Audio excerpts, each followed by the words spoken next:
La la la la la la.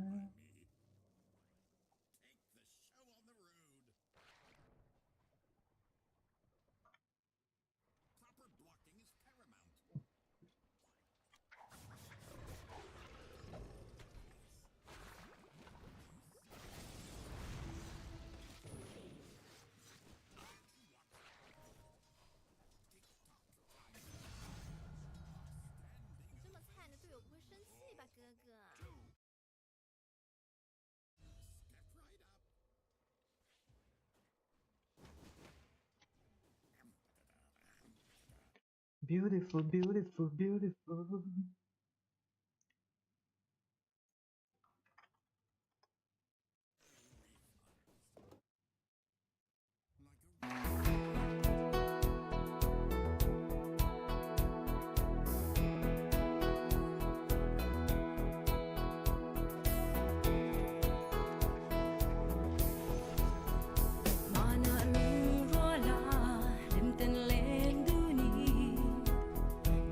Chàng bé đến bia thua tin căn lan mắc xe cara mel mơ lu liên lâu shangi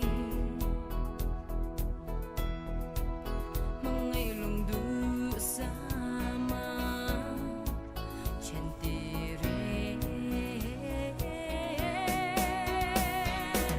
tuan so reng hian cầm môi lâu du lai leng đắng to na yêu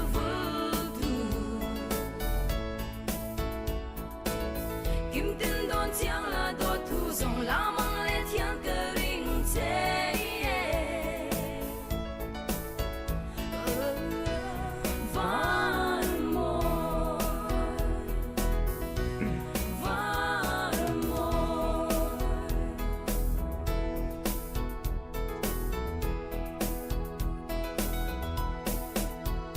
anh su lăng lia min cắt đòn đắng xí lâu nang châu lâu sông nghe mi u sinh nun lâm quang Maria tin cái số xoam lâu ít trang về linh nun khoa man ca na toan dâu đinh hiền cầm môi lâu đủ lại lên đắng to na yêu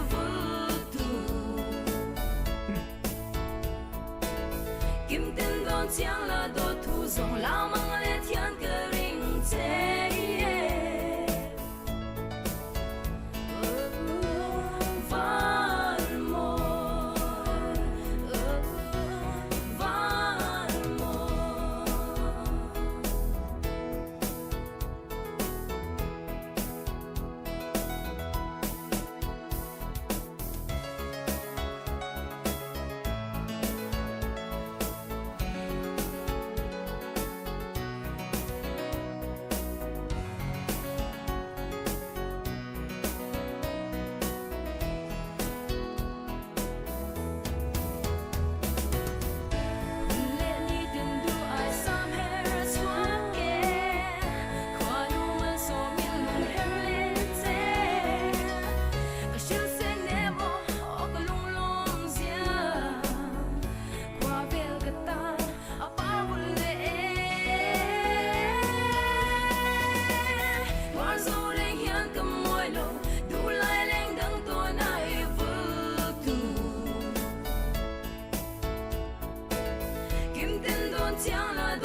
Ít thì lại lụa dấu tôi hé biết thôi sự cái thiêm xí lâu mà sẽ mơ thì lại ru cả cũng mơ ngày em thế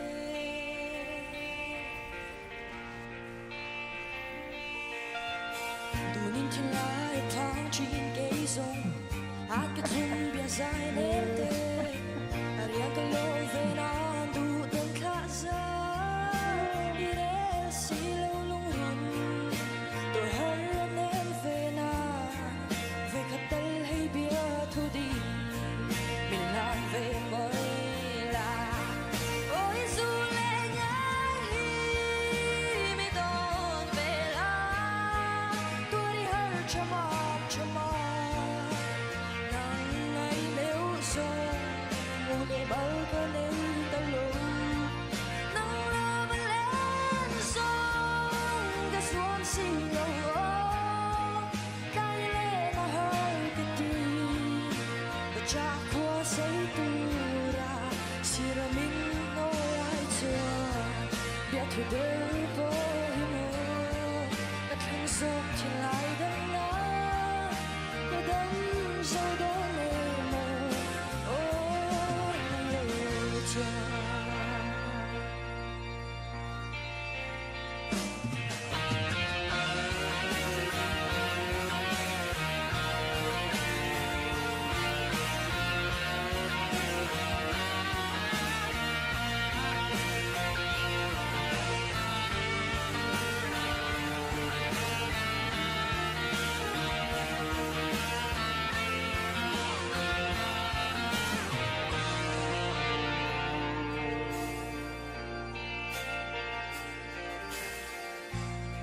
ôi ngắn cả lâu tuần chế miệng đi đây ôm xí lâu tuần đi đây lâu mà đi xe cũng có như lâu Paris đủ niềm tin lại pháo chỉ game zone anh cái thun bia dài ném tê riêng cái lối về nào đủ từng khát dài đi đây xí lâu lung run tôi hơi em về na với khát tay hay bia thôi đi mình nói về mới là ôi dù lệ ngại hi mi đón về là tôi đi hơi cho mong nắng ấy nếu rồi mùa này bao con ấy ta lung nắng lo vẫn lên sông cái xuân xinh lâu Thank you PRW, thank you. cha qua giấy tu ra chỉ là mình đôi ai chưa biết thôi đời vô hiểm đã không dọc thì lại đâm nó để đắm dấu đó mê mờ ôi trời cảm ơn ấy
Cian angin belkan cana hon alo liang duna alo pianga klei riluin min zol mai ta mo ilai rilatu kalwa vesilo ana eme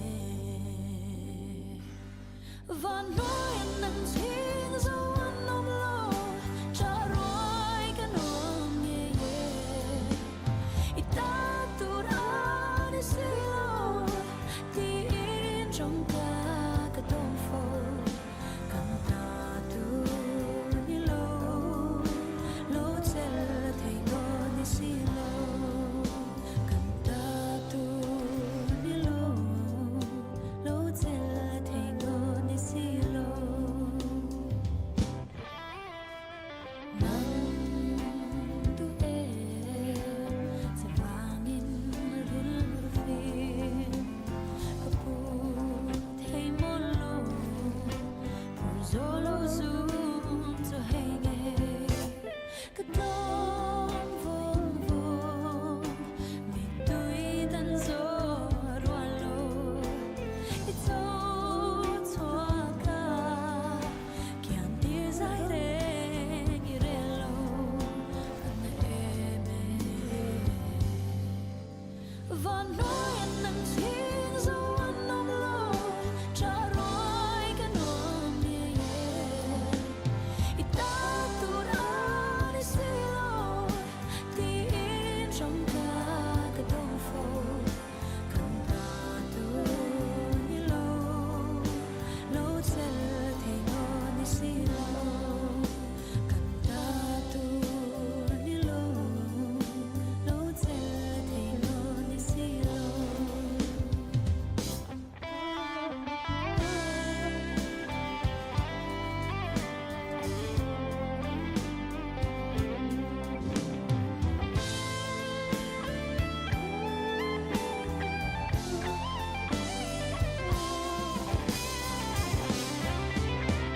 Come on, it's oh, me che ti avrò che thai ngalote ma se shala klong agreng ante van noen nan ting zo anom lo raroi ta turan silo ti in trong ka katong fo kanta tu ni lo tel thei no ni silo kanta tu ni lo tel thei no ni silo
La la la la la la la.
La la la la la la la la.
La la la la la la la la la.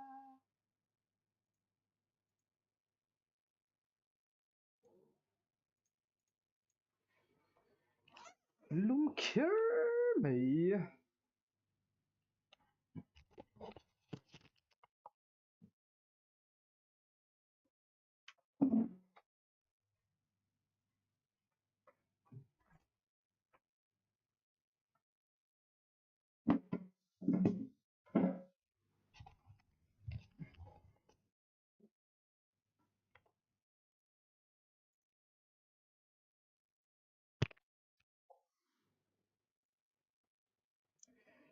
Ba la la la.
I feel it coming. I feel it coming.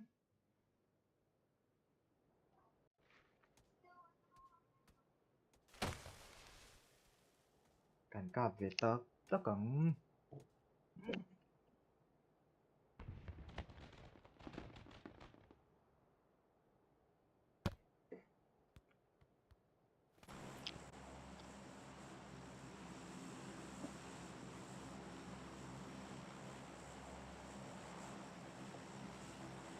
Chào你妈！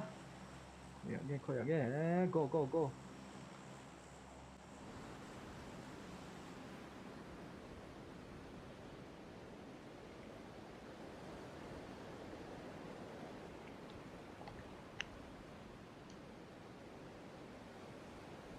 啦啦啦啦啦啦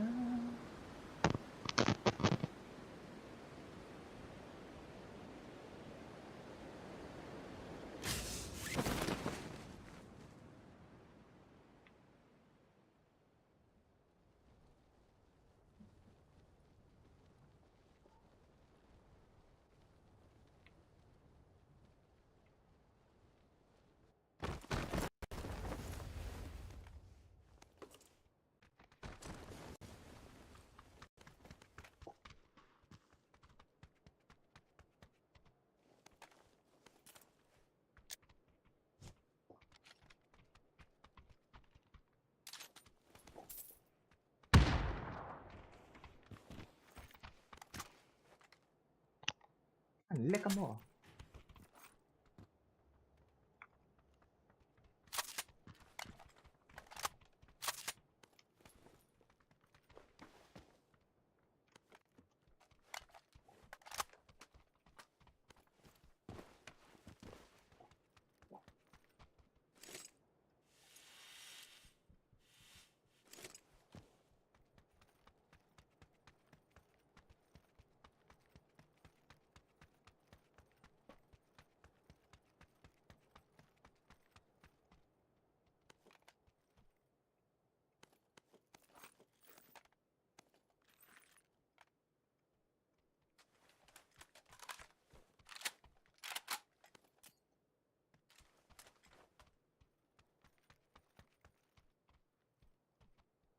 Pickaxe.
La la la la la la.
It's you, babe.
绿标绿标绿标3，直接打他，打不到就别。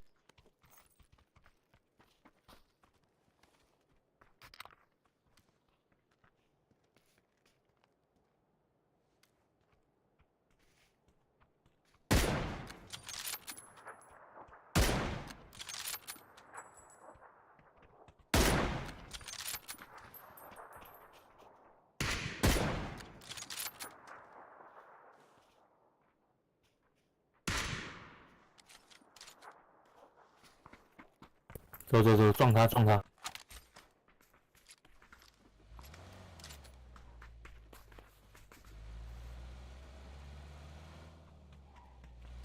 走不走走不。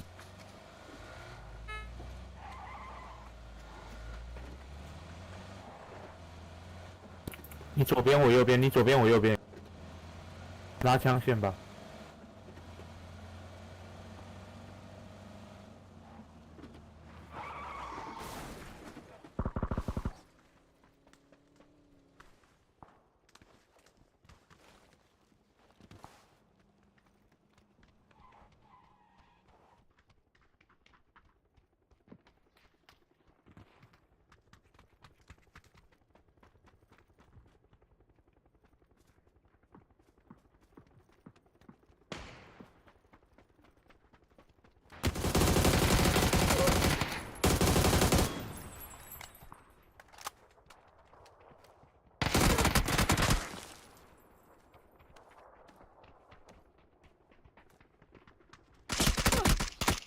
喂，干嘛？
Dumb ways to die. So many dumb ways to die.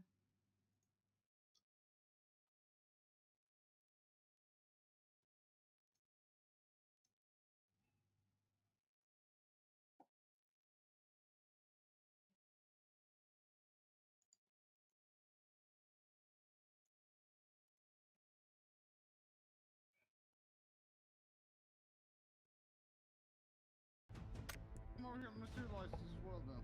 Oh. That is more fervor. Wait, kick is definitely blocked by Lincolns, right? Because I remember they changed it. I can't remember which way. Kick is blocked by Lincolns, yes. I'm pretty sure. Because it is vector targeted, which I think means it wasn't blocked initially, and then they changed it so it Yeah, was. that sounds right. Oh, amplify damage rune. Lornoff has a bottle. I mean, the fact that K1 had to go Lincolns and BKB kind of feels bad on any carry. Yeah, I guess for Troll is one of the heroes it feels least bad on, specifically because he does so much damage as long as he does get to hit, compared to a lot of other carries, like the flat-out DPS when you're pressing your ult and praying for the best is quite high. But yeah, obviously he would love to not have to, but probably does have to get both here. Yeah, Aurora are in a very, very comfortable position now. Aegis will expire on Lornoff, but he now picks up the Scythe of Ice. He also has an Amplify Damage Rune if they want to fight. A little bit of a complaint there. When you mouse over the bottle, it says Rune double damage. I think that's very confusing to new players. Yeah, what's double damage? It's not double. And you can see that Devi has changed his mind. It's not a Deso, by the way. It is a Hex. So more utility. We'll be going for the Refresher next. Yeah. So really, all the physical damage is going to be Troll, and even his build, he's had to go somewhat defensive as well.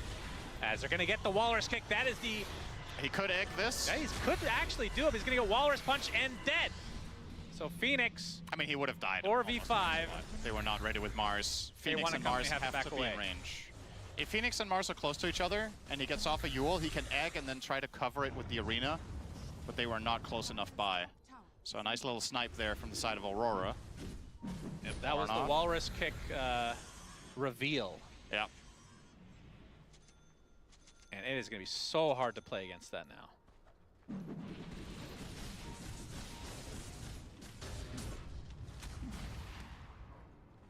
And we talk about it all the time, but not just the Walrus kick, but it's actually not that hard to kite a Troll Warlord in the late game if your supports have enough items. Very true. Which begs the question, do you go for the Nullifier? And then if you go for Nullifier, do you even have room for it at that point? Like the fact that he can't just build what he wants. He has to build in response to other things feels bad. Yeah, I mean, Nullifier is overkill when you already have Axe, right? It really shouldn't be necessary. Although you can't... It doesn't work on Yules, does it? The Dispel? That's a good question. I don't think so. I don't think I've seen that work. Yeah, I don't think it works, but maybe, actually. Either way, I think the Mars build is very telling, though. As you mentioned, him getting Hex over Deso. I'm not sure it's the right choice compared to going Deso AC, because I'm a little bit concerned for Heroic's damage. That, as you say, if Troll is getting kited, are their heroes on Aurora actually gonna die? Spectre is starting to reach critical levels of tankiness. That's what this hero does late game. We already covered Timber, don't need to mention that. Tusk is also very beefy. I mean, all of their heroes. There's not a single easy kill on the side of Aurora. So if Mars can't offer a lot in that regard, but only offers control, they're really trusting in K1's ability to kit. Oh, they get the Hex. They get the opening onto the Tusk, but the Vacuum is going to delay things. And look at the damage that Divine Llama has already taken. The Snowball wasted so much time. Nobody even dies inside of it. And the first to fall is Divine Llama. K1 finally pops the battle chance, but here is where the kiting begins. Gets kicked onto the cliff. Finally gets brought down by the Cookie. And it's killed off shortly after a 3-for-0 and Aurora in the driver's seat. That's a three-pointer. Well, that's a three-pointer. A 4-for-0 Aurora doing quite, yeah, and Q, that was the one they initiated on. He's perfectly fine. Yeah. My God. I mean, that's just a very clutch counterplay with the Hex, right? I think Timber came in and very quickly hexed the Mars. So Mars jumped, he blink hexed Tusk, started up the arena, and as he was about to spear, he got hexed by Laurenoff. So Devi not popping his BKB on the opener there cost him dearly, because perhaps they could have burst that Tusk and built it into something. But it is so difficult to engage on Aurora's team now. Shadow Demon and Tusk can save heroes. All of the heroes are tanky, as we mentioned, and your damage is just... It takes time for Heroic's lineup to build up a fight. They can't just go in and burst someone and take it from there. You need to land some Phoenix spells, get a Magnetize rolling, Snapfire Kisses ideally. All of this is Wait, not is the reason bursting. he was able... Wait, who'd you say got the Hex off there? Onto Devi? Wasn't it Timber? Wasn't he on the outside of the... Was it the wall that gave the vision inside the... I mean, I'm not seeing anything else that could have hexed him, right? I feel like he got hexed instantly after he went on the Tusk. Maybe I'm mistaken, but... Either way, quite the kick. And now, Roche will go the way of Aurora, which means 23 Savage. Schofield is... taking a Lotus. Okay. All right, that's a bit risky. There's the Hex from Devi. He's going to get initiated on. His analog is really deep here. The BKBs are traded, and the pipe is going to brush off a lot of this damage, but Schofield eventually brought down by 23 Savage. He'll buy back instantly. Now the roll onto the Timbersaw is still trying to ignore him. The arena, nobody's even inside other than the Snowball Q. He wastes so much time again. Oh, Laurenoff is actually taking quite a bit, but we'll be able to Timber Chain away. Eventually, they do finally take out the Tusk, as the Mortimer's Kisses not providing a whole lot. But they do find the Shadow Demon on the outskirts here. Well, they don't have the vision apparently. And the Phoenix eventually brought down by 23 Savage. There's the buyback though onto the Tusk. Is Ollie still alive in the trees? Analog still. We have a big kick onto Devi Llama with the snowball to follow. He's going to be brought down. Here 70 comes seconds Hector. of no Mars. And now K1 focusing on Nice this Tusk. shards. Be a pretty big kill because it would be a dieback in fact, but 23 Savage using his ult to get to the back line. And Schofield and company gonna try to collapse here, but K1 destroyed. And Schofield looks to be next on the list, and Aurora did lose a member or so, but they come out on top big time in this fight. What a chaotic... 23 Savage was chasing Phoenix for like 30 seconds on the outskirts. That was just two separate fights happening at the same time. But how did the Shadow Demon live? But they can't really deal with the spec when she has Aegis. Again, it's the damage problems. If Troll isn't killing 23, who's going to do it? It's just way too much to chew through. Laurenoff really played that fight again exceptionally well. He tanked. The ideal Timbersaw fight at this point in the game is where the enemy team uses tons of resources to get you to 20% but don't finish the job. Because all of that is damage that could have gone on something else and ultimately just ends up being completely wasted. So this is approaching the type of game state that Spectre just don't miss. Oh yeah. Gaben knew all along. 30 seconds before any reinforcements will arrive here for Heroic. They have a glyph. Gonna buy some time here, but doesn't feel like... Well, maybe they can even defend this one Rax. I mean, their building Pretty damage slow. not particularly great. They're not good at killing the banner though. I guess Snapfire. Yep, Snapfire is Good. very good. Oh, the Sounds like silence Phoenix. into the kick and the Hex. Oh boy. He's dead. No Phoenix Egg for the next 70 seconds. Full interact here for Aurora. They get the melee, and now they transition to the bot lane. So the fortification is refreshed and will be used instantly. And I think Heroic, realizing they might have to fight 4v5, if you don't even include the Aegis, it's 4v6. They might just give it. They might have to. They don't seem ready for it. Hector killed the banner. They did it. But they're going to lose Rax, it seems. A little bit So of a this time will- machine here, destroying 2 melee Rex back to back. Very unusual. Generally don't see teams do that nowadays. But Aurora have played Dota for a very long time, and they remember the good old days. That's right. Yeah. I mean, the range Rax is kind of forgettable. Now, if if you killed the range barracks and it upgraded your catapults to trebuchets, then it would be worth it.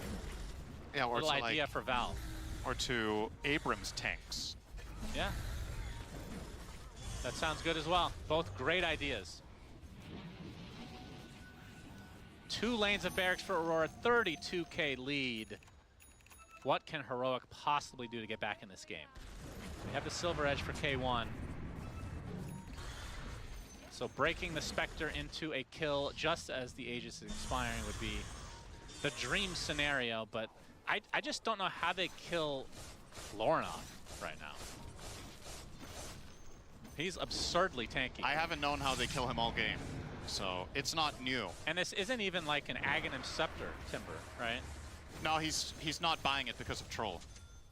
Yeah, it's true. He'll just dispel it all the time. So Lorinov is just going a completely different build. Clearly knowledgeable about this matchup and what you do. So I wonder what he's going to do last. So he swapped in an Arcane Blink with a Haste Rune in the back in the bottle right now. He'll obviously swap that for Eternal Shroud, but is this his final build, or is there an item that's replaceable and upgradable here? Because I honestly feel like you might almost be better off giving a Moonshard to Spectre than buying Axe for yourself. Like, I don't know. Maybe that's a bit too ridiculous. You don't like Haunt? Wait, what are you talking about? No, Timber himself. Oh, Timber. If he should, like, what's his next item? Is it getting Spectre a shard or himself an Axe? I don't know. Yeah, that's true. We'll see if it even becomes relevant here, but, you know, obviously against every other hero than Troll, the reactive armor activation is nice. Yeah.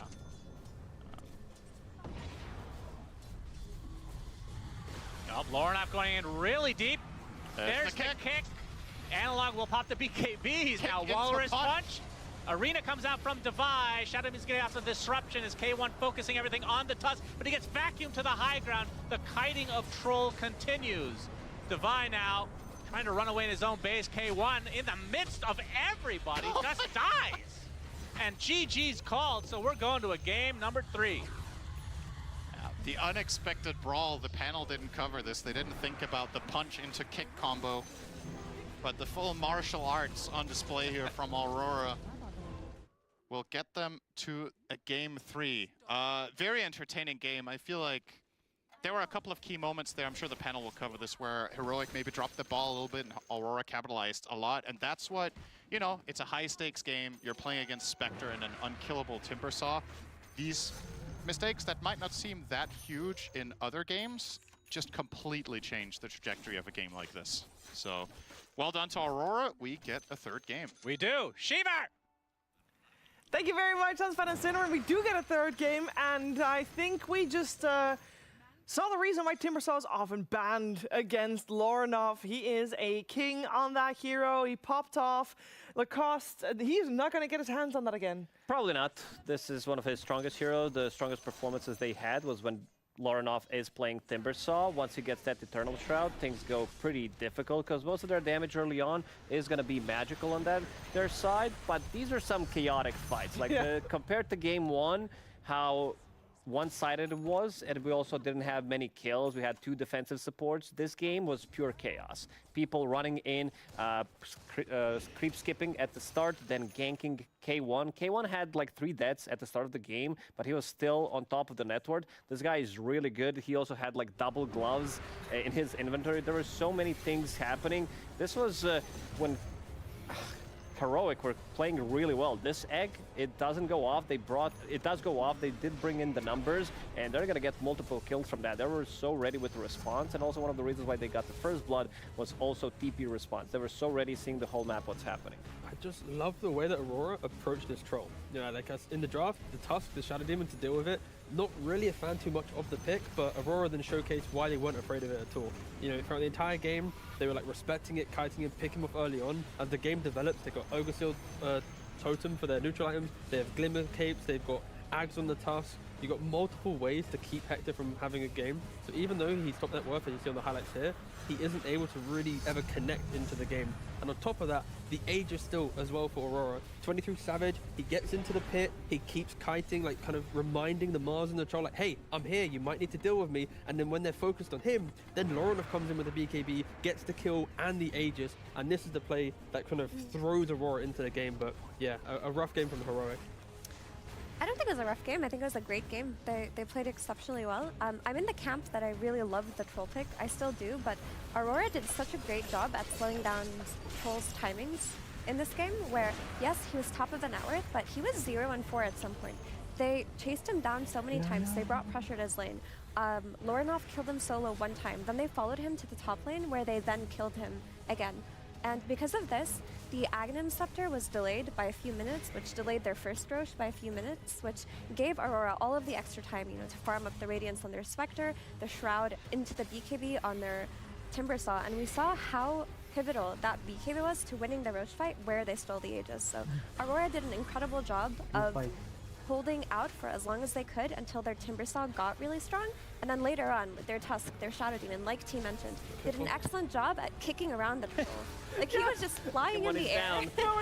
I have to ask that, because the troll pick, you're on camp troll, but it looks on paper like he does, and in the game, like he does get pinged around a lot. Oh yeah, he definitely got ping-ponged around like that. He always does. That's the weakness of the hero, but the thing is that you play around it, and they did a great job, again, like I mentioned, on Heroic, of slowing down his timings and contesting at instrumental moments like that Rosh. It feels like Heroic's lineup was built around, you need to win lane with Troll, keep the game going, get that first Roshan, keep fighting, force 23 Savage players items. If that works, sure, but with the way that Heroic's been playing, they aren't the we make no mistakes team. It isn't really going to happen that way, and the other heroes outside of Troll, a BKB or a Shroud, kind of doesn't delete them from the game, but it makes them really want someone else to step up. And I think there's way too much pressure on the Troll to be the carry when there's this much kiting, and all your other secondary damage is magical, so BKBs destroy it. And it's like, yes, Heroic might have had a good 20 minutes, but it felt like there was this inevitable wave of Aurora just controlling the game because of like how complicated Heroic made their draft. And again, props to Aurora, like the glow up from game 1 to game 2. If I can put my teeth in, I'm an old man, I'm bored. Yeah, much better. Much better. It did seem like they needed that first game to warm up, to get to the beast mode that they were in this game. I also want to actually highlight the off-lane duo. Lacoste, I just want to clarify and know how long do you go behind the tower to clear waves, and how long can I, after today, see this in my pubs? Because it was a good attempt. They couldn't lane. It was double melee into double range. One of them is also Troll, one of the strongest laners, so quite difficult lane for them. So they got level 3, decided to dive. The Troll didn't get the first blood, they got first blood in the end, but really nice attempt, and I really enjoy seeing Q play his signature heroes. This Siggy, this Tusk that he plays really well. Most of the time he's forced to play these range position 4s, but two of his best heroes, pretty much ever since he's been in the professional Dota, have been Tusk and have been Tiny, and also the itemization that he did go for. Because you're playing against Mars, you want to go inside of that arena to have some kind of a save. So he went for a BKB, which is really unconventional. We see all these Boras being bought, some drums, some Solar Crest, but he understood that kiting is the name of the game. Yeah, and that Troll got kited a lot. He did. He was being kicked around. We saw him kicked onto a cliff. And honestly, in games like this, like troll picks can always look awful. That's why teams like to stay away from the hero, but the troll specialists do love him in matchups like Darkseer because of the Aghanim Scepter. And we saw when Darkseer was really popular 2 months ago that Troll was also an incredibly popular pick. But the thing is, he's such a timing-based hero that you want to hit your Ags early on into your Gleipnir, into your Aegis, into taking towers. And Heroic didn't get to that point as cleanly as they should have before Aurora were able to itemize and then play into them. Because they had a window where they could have, on paper, run over Aurora a little bit before the Spectre got strong enough, but Lorinov on that Timbersaw, he really held the fort down. And Q on this Tusk, that Blink BKB build really worked out. It really did. It did. And also, I feel the team is playing really well when they are cooking their drafts. They needed something different in the second game. I did mention at the start of the road to TI that we're going to see some slightly different heroes coming out, and this is the elimination. This is, to play in the arena, and it matters a lot. So Spectre comes out, and we can also see Jabs playing much better compared to the previous game where he got shut down, and the big man, the standout player, I would say, of this series, Lorinov, only one death. Every single time, we said it so many times, that when he's having a great time, Aurora on the back of his gameplay will be able to get the dub. Yeah, this is easily, if you're going to game 3, for me, you are. You have to say it. Timber We don't know, they might not join. That's true. Sure. They might, yeah, anyways. Timber has to be banned in the first phase, I feel. Like, if you're Aurora coming into the third game, if you have the ability to first pick it, you are probably doing it. It doesn't matter if you're first pick, second pick, I think this hero, like, it creates so much for the team that, like, Analog's hero pool, if he's playing into Timber, now he has to try and think away from the Earth Spirits, away from the, like, the melee heroes that he might want to go for, and it's just a brick wall. I think when Heroic have to run into the unkillable hero, they panic, they struggle, they look towards their farming carry who is still farming, and I think that is kind of the recipe to beating them, and maybe Aurora has cracked Heroic in game 2, and maybe they can emulate it again in game 3. Yeah, we'll see about that in that third game. Before we do so, though, let's highlight one more extra moment from that second game. Lacoste, it's the moment you chose. It was a point in the game where Aurora was ahead, Yes. and it highlights All eyes on Troll, what he's doing. The Throw Warlord in his natural habitat, as we could see here. So he goes in, pops that BKB, tries to get some roots. Doesn't have Gleipnir, I believe, available, so doesn't have that extra vision that he needs for the Glimmer Cape, and he's gonna get kicked around, pushed around. We also see Arteezy with his appearance at the TI this time around. Very difficult game for Troll in the end, like all these things. And I also want to point out that we had the meta at the start of the groups where we had pretty much every single offlaner buying Aura. We had these position 4 buying the same items, and now players are going back. They're like, you know what, we're gonna go what has been working out for Road to the International in the qualifiers, where they were buying these refreshers on Mars, where they were buying these big items on the supports, like this task with the Aghanim Scepter, the Walrus Punch into Walrus Kick into normal punch, the MMA combo, as Synderen called it, really worked out well for them. It really worked well. There's still auras though. Like there's still Greaves and Pipes in this game. Like both teams had auras, so we still haven't moved fully away from auras. But it is nice to see offliners with more flexibility in their itemization. It is. I'm curious after this game. I mean, we saw the Spectre come out. Is this a hero that was very situational? Effie, or are you thinking there's going to be more Spectres down the line? It felt very situational, and it also feels like a game 2 surprise pick, which worked out really well for Aurora. Honestly, I thought we'd see more Spectre versus Lina, but Lina hasn't been as popular as Windranger or Mirana or Luna this TI, so maybe one more surprise Spectre is in store for us, but I can't see it happening that much. Next series, Extreme Gaming, 2 of the Spectre specialists. You have Yatoro, aka Radan.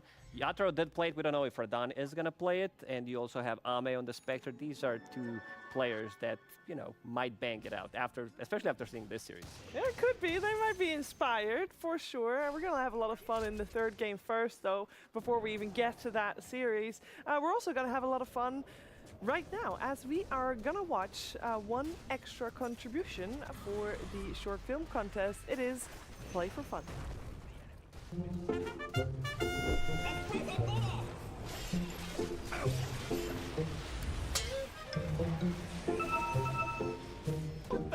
Just happened.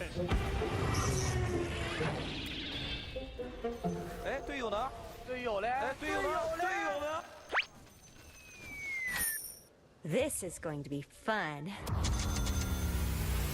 Let it begin.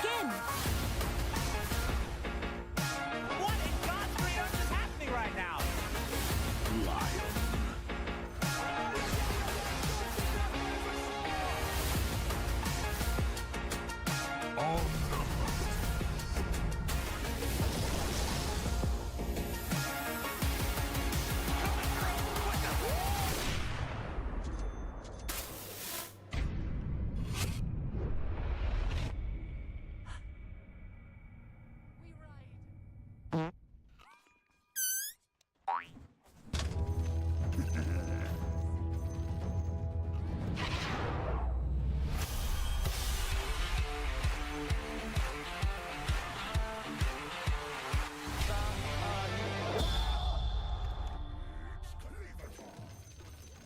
What a very, very wholesome one. I did enjoy that one, and they came back, Lacoste.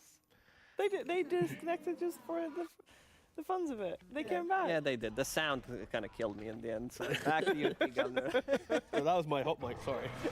Guys. No, that was a really good one. And it's good to have a little bit of a breather there, especially in between a game 2 and a game 3. Tiga, when you're in a tough situation like this, both of these teams are playing for potential elimination, a potential top 8. Of course, here, moving forward would mean playing in front of the arena. The Royal Arena awaits. And we know for both of these teams, there's a lot of pressure because they, I would imagine, have top 8 as their minimum in terms of what they expected to get. What are they talking about? How are they gonna move into this third game as best as possible? I mean, which team do you want me to start with? The team that Either. lost the team? Doesn't matter. Both teams, I feel like, might have the same, nerves. I think if you're Heroic, you still are in a good mindset because a lot of the games, you can argue, we made a bad play after laning phase. I think it's like you can be very self-critical. Effie's mentioning the timing of Troll. Like, there are opportunities to maybe make different moves, but if I'm Cass, if I'm the coach, I'm probably giving my team a less timing-based lineup. Allow my team to play out the entire game. Don't put myself on if you haven't won by 20 minutes, you are going to get MMA'd to Troll not having a game. So I think for Heroic, it's like your early game's good, your pacing's naturally good, but if I give you a draft that just can't scale, cannot fight Aurora the entire time, you are probably going to lose out to a seasoned tier 1 team like them. So yeah, just don't all in on magic damage heroes plus a troll. I always see smiles on their faces. It looks like they're in a good mood to go for this third game. What do you want to see change in terms of the openings coming out in this the draft we're about to watch? I think the changes would probably just be ban-based. That Timbersaw can absolutely not be let through. We may see a little bit more contention for the Shadow Demon, but I agree with T that they are in a good mood because even their first 20 minutes, with the exception of Troll getting killed a lot, they played really well on their skirmishy lineup. Like the Mars plus the Earth Sphere plus the 2 supports were everywhere where they needed to be, and they're still playing their style to success in that sense. All of the other things can be ironed out between a game 2 and a game 3. You can even look at situations where the Aegis got stolen by Lorna. They had Arena that entire time. They Arena'd after, but they could have Arena'd inside of the pit and secured the Roshan for themselves and then fought later. Like, there are so many little things that they can look at that they can change. Or listen to this, they could have just attacked Roshan with the troll, could have attacked picked up Roshan. the Aegis themselves, and then take a fight. That's where, like, if we had, like, the listening to hear, like, someone on Heroic is going, Spectre, Spectre, Spectre, and whoever's screaming Spectre is the person who kind of forced them away from the Roshan. Like, it's just high-intensity moments. It's easy when you're watching to say, just hit it. But in the moment, it's like, you get carried away. You see chances, you see, like... This one is on K1. Like, Sure, yeah, no matter what anybody's saying, he needs to kill that Roshan without a doubt. I think this hero, a lot of the times, especially when he pops his ulti, looks uncontrollable. And maybe in that situation as well, it looked like, he's going back and forth. But his job definitely is to secure that Rosh. This is where the game broke. The second game, it could have gone, like, they could have got the second Rosh as well and maybe try to seek the high ground with that Aegis. But never happened, scratch it, go for the third game. Lacoste is right, because if they got that Aegis into potentially killing Aurora later, I mean, I think Aurora would have committed to that fight anyway for Theory Crafting with that Timbersaw BKB, but we could have seen a different game, and then we would have been praising them for their troll pick and their gameplay. Oh, they go for Omni Knight opening here on Heroic. We did have a similar pick ban priority as game number 1, which had me be curious about what's going to happen to that Shadow Demon, but it did get banned by Aurora, and that meant that Sand King is left in the pool. But Heroic, they do not opt for the Sand King. They want to get that Omni Knight. 5 seconds remaining. Meaning Sand King's still in the pool. I mean, it looked great for them in that game 1, and they can pair it with their tanky style of cores. I mean, they can still be looking at their Earth Spirit as a good hero. It did what it needed to do those first 15 minutes. It also enables their DK carry. I'm either down for Sand King or Tusk. I think Tusk is just too good of a hero right now. What he brings to the table, we saw a new build from them, and they're going to pick it up because it does allow you with this kick, the old school build, when you're going to scale to defend the high ground. It's one of the best tools in the game. And also, when you have Drinking Buddies, Strong Laner, gives you Rosh, gives you double save with Drinking Buddies and Snowball, plus BKB piercing ability. This hero has everything. The thing with Omni is Shadow Demon's always banned out, so we never get to see the removal of Repel and Guardian Angel with just your ultimate. There's not many heroes that actually can do that, but Troll is one of them. If Heroic don't pick up... It is time again? If they don't pick up kiting heroes and don't, it's not an uncomfortable situation, I feel like teams haven't fully explored the Troll Aghanims against Omni Knight, because Omni, if you can't repel, then what are you? You're nothing. You're just a walking body to get ganked and die. So maybe to be considered. No team's really considered it yet, therefore maybe it just gets ignored, but it is something to at least keep in the back of your mind that you have to use that troll pick as 24. This is one of the most Yes. iconic things in Dota. Looks like a really good troll game, loses the game in the end. I mean, there's also